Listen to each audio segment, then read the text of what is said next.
Hello friends, आज हम पढ़ रहे हैं BA second year sociology chapter हमारा सर्वेक्षण। तो गणनात्मक प्रवृत्तियों के अंतर्गत हम सर्वेक्षण जो अध्ययन करती है इसका हम आधा चैप्टर पहले पढ़ चुके हैं। इसमें सर्वेक्षण क्या होता है, सर्वेक्षण यानी कि मापतोल करना। जैसे कि हम कभी भी कोई सड़क, पुल, नाले, भवन किसी भी चीज का हम निर्माण करते हैं तो उसकी मापतोल, उसकी सामग्री की नाप, जो कुछ भी हम उसका पैमाना ज्ञात करते हैं तो उसको हम कहते हैं सर्वेक्षण। तो इसके लिए सर्वेक्षण हम जनसंख्या ज्ञात करने के लिए, जन्म दर, मृत्यु दर, इसके लिए भी हम गणनात्मक प्रविधियों का प्रयोग करते हैं। अब हम सामाजिक सर्वेक्षण के अंतर्गत पढ़ते हैं इसकी कुछ सीमाएं और इसके चरण। तो इसके सीमाओं के अंतर्गत आता है, सबसे पहला पॉइंट है केवल मूर्त घटनाओं का अध्ययन, अध्ययन का सीमित क्षेत्र, अधिक समय एवं धन की आवश्यकता, एक अध्ययन दल की आवश्यकता, अवनति की संभावना, सैद्धांतिकरण का अभाव, गहन अध्ययन असंभव, कार्यप्रणाली में कठोरता, संदिग्ध विश्वसनीयता एवं केवल तात्कालिक समस्याओं का अध्ययन। तो इसके अंतर्गत हम सबसे पहला पॉइंट पढ़ेंगे केवल मूर्त घटनाओं का अध्ययन। तो सामाजिक सर्वेक्षण प्रविधि है, इसके अंतर्गत केवल मूर्त घटनाओं का ही अध्ययन किया जाता है। केवल ऐसी ही घटनाओं का अध्ययन किया जाता है जिसके अंतर्गत, जैसे कि कोई हम परिवार की रचना है, जैसे कि परिवार का हम अध्ययन करते हैं तो उसकी परिवार की रचना, उसका आकार, जनसंख्या, उनका रहन सहन, उनका व्यवसाय, उनका खान पान, आय व्यय आदि का अध्ययन इस विधि के द्वारा किया जाता है। परंतु कुछ समस्याएं ऐसी होती हैं जो अमूर्त होती हैं, अदृश्य होती हैं, जैसे कि लोगों के विचार, लोगों के भाव, लोक रीतियां, जनरीतियां, उनके मनोभाव। तो इसके लिए भी यह विधि उपयुक्त होती है। दूसरा आता है अध्ययन का सीमित क्षेत्र। तो जो सामाजिक सर्वेक्षण की प्रविधि है इसका अध्ययन क्षेत्र बहुत सीमित होता है, क्योंकि एक सीमित क्षेत्र तक ही यह प्रविधि लागू हो सकती है। अगला आता है अधिक समय एवं धन की आवश्यकता, क्योंकि इस विधि में बहुत अधिक समय लग जाता है, इसलिए यह विधि में बहुत अधिक समय लगता है, इसके कारण अधिक धन की आवश्यकता होती है। क्योंकि इस प्रविधि के लिए सबसे पहले सर्वेक्षण की योजना बनानी होती है, प्रतिवेदन तैयार करना होता है, विभिन्न चरणों से होकर गुजरना पड़ता है। इसके लिए जो कई बार हमें निदर्शन निकालने पड़ते हैं, अनुसूची तैयार करनी होती है, प्रश्नावली तैयार करनी होती है। तो इन निम्न चरणों से निकलने के लिए एक समाजशास्त्री को, अध्ययनकर्ता को बहुत अधिक समय लग जाता है। प्लस इसी के साथ में ही जो समाजशास्त्री होता है उसको बहुत अधिक धन की आवश्यकता भी होती है। अगला आता है एक अध्ययन दल की आवश्यकता।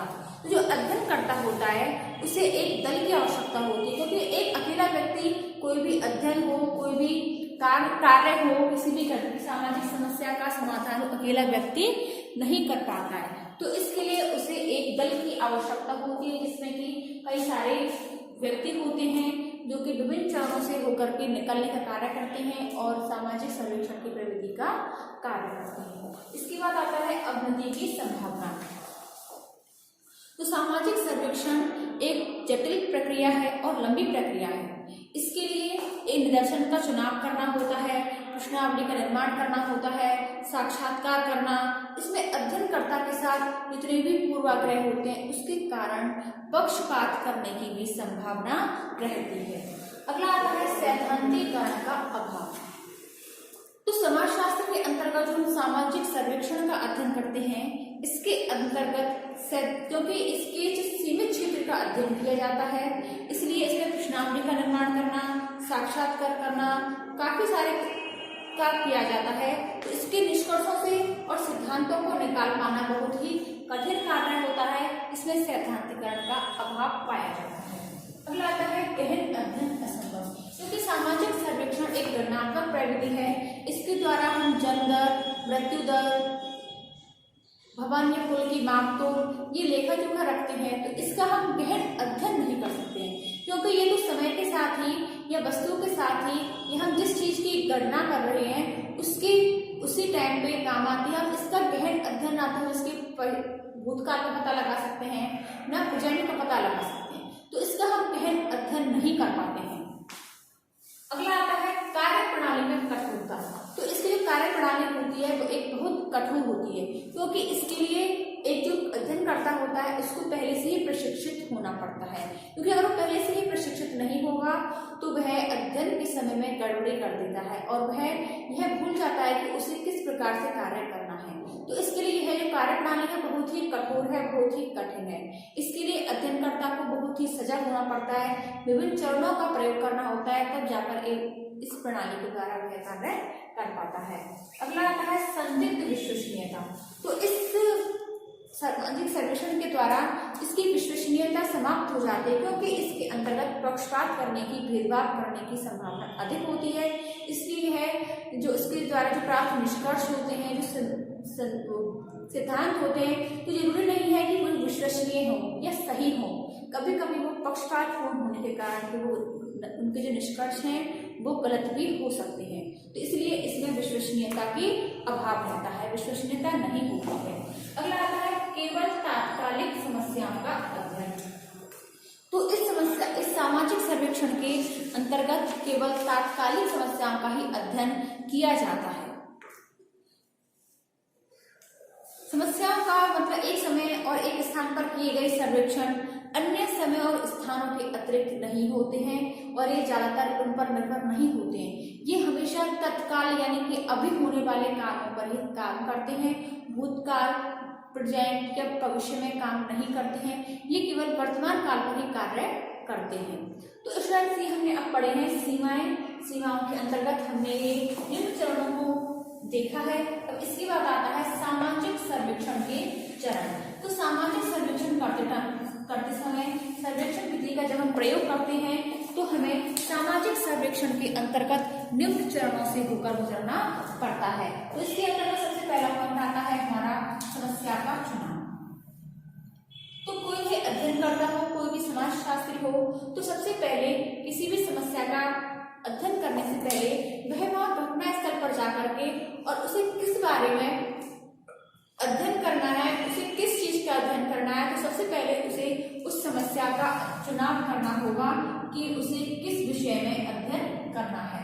तो इसके लिए अच्छा जो समाजशास्त्री होगा, एक अच्छा अध्ययन करता होगा, उसे सबसे पहले एक अच्छे समस्या का चुनाव कर लेना चाहिए। सर्वेक्षण के कार्य की सफलता और असफलता समस्या के चुनाव पर ही आधारित होती है कि हम कोई इतनी कठिन समस्या का चुनाव अगर कर लेंगे तो हमें ये निश्चित है कि हमें असफलता मिलेगी, और कोई सरल समस्या है जिसका कि हमें पता है, जिसके बारे में ज्ञान है, तो व्यक्ति को जिस चीज के बारे में ज्ञान हो उसे उसी विषय का चुनाव करना चाहिए। और जिस विषय के बारे में चुनाव ही नहीं, ज्ञान ही नहीं है, कुछ पता ही नहीं है, और अगर हमने वो समस्या का चुनाव कर लिया तो हम उसके अध्ययन के विषय में असफल ही होंगे।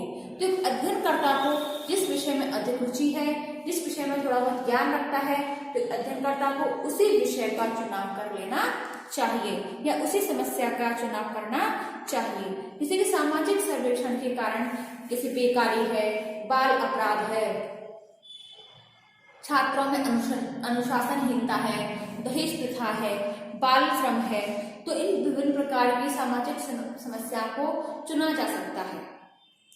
अगला आता है सर्वेक्षण के उद्देश्यों का निर्धारण कि सामाजिक जो सर्वेक्षण है इसके उद्देश्य क्या हो सकते हैं। तो समाजशास्त्री को पहले ही ये विचार करना चाहिए कि सामान्य उद्देश्य क्या होंगे या विशिष्ट उद्देश्य क्या होंगे। उद्देश्यों को निर्धारित करने के बाद क्षेत्र या कार्यकर्ताओं की संख्या, समय या धन का व्यय, इसका अनुमान पहले से ही लगा लिया जाता है कि सूचना के समय में कौन कौन से स्रोतों की आवश्यकता होगी और कौन कौन से हमें चरणों से होकर निकलना पड़ेगा। तो इसका उद्देश्य उसे पहले से ही निर्धारण कर लेना चाहिए। इसके बाद आता है अध्ययन क्षेत्र का निर्धारण। तो इस अध्ययन करता होता है तो उसे किस क्षेत्र का अध्ययन करना है, जैसे कि हम मलिन बस्तियों का कर रहे हैं, गंदी बस्तियों का कर रहे हैं, तो ये किस प्रकार का हम अध्ययन कर रहे हैं, तो ये अध्ययन का क्षेत्र हमें पहले से ही ज्ञात कर लेना चाहिए। क्योंकि अगर हम अध्ययन क्षेत्र का निर्धारण नहीं करेंगे तो हमें समस्या का प्रॉपर पता नहीं चलेगा। तो अच्छा समाजशास्त्री जो होगा, अध्ययन करता होगा, तो उसे पहले से ही अध्ययन का क्षेत्र चुनाव कर लेना चाहिए, जिससे कि वो स्वयं वहाँ पर लोगों से संबंध बनाए और उनसे वहाँ के जो प्राप्त तथ्य हैं उनसे एकत्रित करे, उनके बारे में ज्ञान अनुभव करे, पता लगाए कि क्या कारण संबंध है, तभी वह एक अध्ययन क्षेत्र से अच्छी तरह से सफल हो पाता है। अगला आता है प्रारंभिक तैयारियां। तो जो अध्ययन करता होता है तो उसे अध्ययन करने के लिए कौन कौन से चरणों का उपयोग करना है, कौन कौन सी प्रवृत्तियों का उपयोग करना है, कौन कौन से यंत्रों का उपयोग करना है, तो उसके लिए पहले से उसको अनुमान लगा लेना चाहिए, पहले से प्राकल्पना का निर्माण करना चाहिए और इसकी तैयारियां उसे पहले से ही करनी चाहिए। क्योंकि प्रारंभिक तैयारी समस्या का चुनाव होता है, अध्ययन क्षेत्र का चुनाव होता है और कौन कौन से चरणों को हमें उपयोग करना है, कौन कौन से यंत्रों का उपयोग करना है। तो अगर अध्ययन करता हो अच्छा होगा तो उसे पहले से ही सब चीजों का पता होगा, पहले से सब चीज तैयारियां कर लेगा। अगला आता है निदर्शन का चुनाव। तो काफी बड़ी संख्या होती है, जनसंख्या होती है, क्षेत्र भी बड़ा होता है, तो एक अध्ययन करता है प्रत्येक घर में जाकर के तथ्यों का निर्धारण नहीं कर पाता है। तो ऐसे में अध्ययनकर्ता जो होगा उसे निदर्शन विधि का चुनाव कर लेना चाहिए, क्योंकि निदर्शन विधि के द्वारा वह अपनी संख्या के अनुसार पता लगा सकता है और तथ्यों को एकत्रित कर सकता है। अगला आता है बजट व समय सूची का निर्माण। क्योंकि अध्ययनकर्ता के पास कितना समय है और कितना उसके पास बजट है, ये अध्ययनकर्ता को पहले से ही पता होता है। तो अध्ययनकर्ता को पहले से ही उसकी सूची बनानी चाहिए कि हमें कौन से चीज में कितना खर्च होगा, या कितना समय लगेगा, तो उसी के अनुसार अगर वह काम करके चलेगा तो उसे परेशानी नहीं होगी। और अगर उसे पहले से निर्माण नहीं किया, सूची नहीं बनाई है और वह खर्च करता जाता है या टाइम लगाता जाता है, तो उसके बाद अंत में जाकर उसको परेशानियों का सामना करना पड़ता है। क्योंकि हो सकता है कि उसका बजट समाप्त हो जाए या उसका समय खर्च हो जाए, तो ऐसे में उसको जो अध्ययन क्षेत्र होगा, अध्ययन का विषय होगा, वह असफल हो जाएगा, निष्कर्ष नहीं निकाल पाएगा। अगला आता है अध्ययन पद्धति का चुनाव एवं अध्ययन उपकरणों का उपयोग। तो एक समाजशास्त्री को कौन सी अध्ययन पद्धति का उपयोग करना है, या अपने अध्ययन के समय में कौन सी पद्धति का चुनाव करता है, कि सामाजिक सर्वेक्षण का कर रहा है, अनुसूची का करता है, प्रश्नावली का कर रहा है, निदर्शन का कर रहा है, कौन कौन सी प्रविधियों का उपयोग कर रहा है। पहले सबसे पहले अध्ययनकर्ता को अपनी अध्ययन पद्धति का चुनाव कर लेना चाहिए।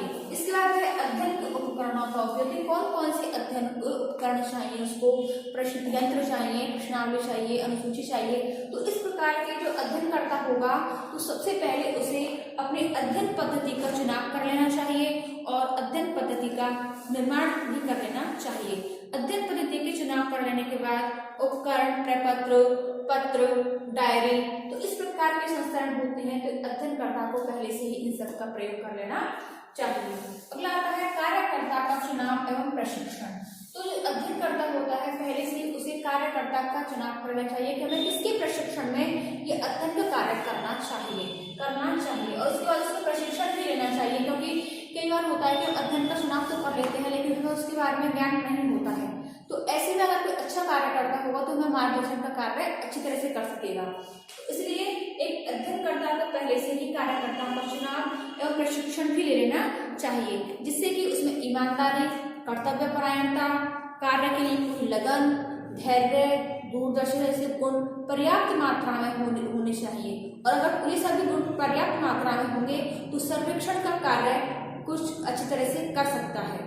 उसकी जो प्राप्त सामग्री होगी उसमें संपादन, वर्गीकरण, सारणीयन, ये कैसे पूरे होंगे, तो इसलिए अध्ययनकर्ता को पहले से सब चीज की तैयारियां कर लेनी चाहिए। अगला आता है तथ्यों का संकलन।